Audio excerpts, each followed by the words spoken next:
अनुसंधान और सर्वेक्षण, इसकी परिभाषा, प्रकार और महत्व, ये दोनों चीजें हम देखेंगे। ये रिसर्च और सर्वे यानी कि दोनों चीजों में आपका यानी कि रिसर्च में भी और आपका सर्वे में भी, दोनों में आपका यानी कि उसकी परिभाषा देखेंगे,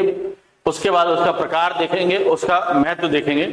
फिर आपका गुणात्मक और मात्रात्मक ये अनुसंधान की पद्धतियां, यानी कि रिसर्च में आपकी दो तरह की यानी कि मेथड होते हैं, एक क्वांटिटेटिव होता है, एक क्वालिटेटिव होता है। ये दोनों मेथड्स के यानी कि अलग अलग यानी कि मेथड होते हैं, इनको हम पढ़ेंगे। इसके बाद आपका डेटा कलेक्शन के जो तरीके हैं, इसमें आपका इंटरव्यू,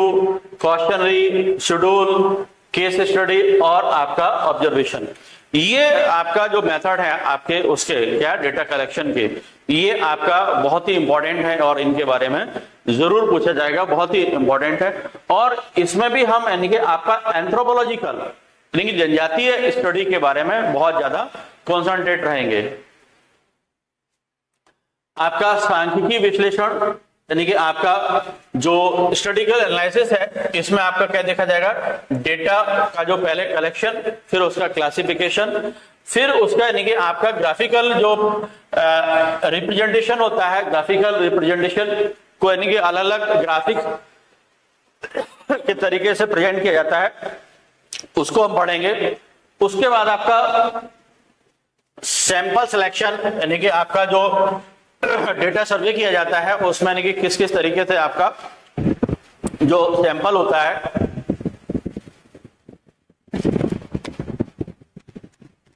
उस सैंपल का कलेक्शन किया जाएगा,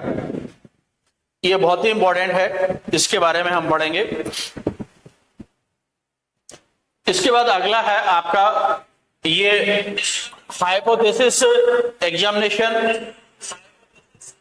क्योंकि आपको मालूम है कि किसी भी रिसर्च में आपका हाइपोथेसिस एक बहुत इंपॉर्टेंट पार्ट होता है रिसर्च का, क्योंकि किसी भी चीज का यानी कि एक काम चलाओ या कह सकते हैं कि एक ट्रैक वाला यानी कि सिस्टम है, ये पहले से हम लेकर के चलते हैं, काम चलाओ निष्कर्ष होता है जो यानी कि आपको एक गाइड करता है कि आपको रिसर्च किस डायरेक्शन में ले जाना है, तो वो हाइपोथेटिकल यानी कि एग्जामिनेशन बहुत इंपॉर्टेंट पार्ट होता है। फिर रिपोर्ट राइटिंग, जो आपने रिसर्च किया है उस रिसर्च का आप किस तरह से रिपोर्ट तैयार करते हैं, और यानी कि आपका अनुसंधान नैतिकता,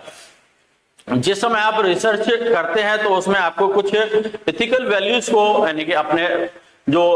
रिसर्च करने वाला होता है, अनुसंधान करता होता है, उसको कुछ यानी कि एथिकल वैल्यूज का पालन करना होता है।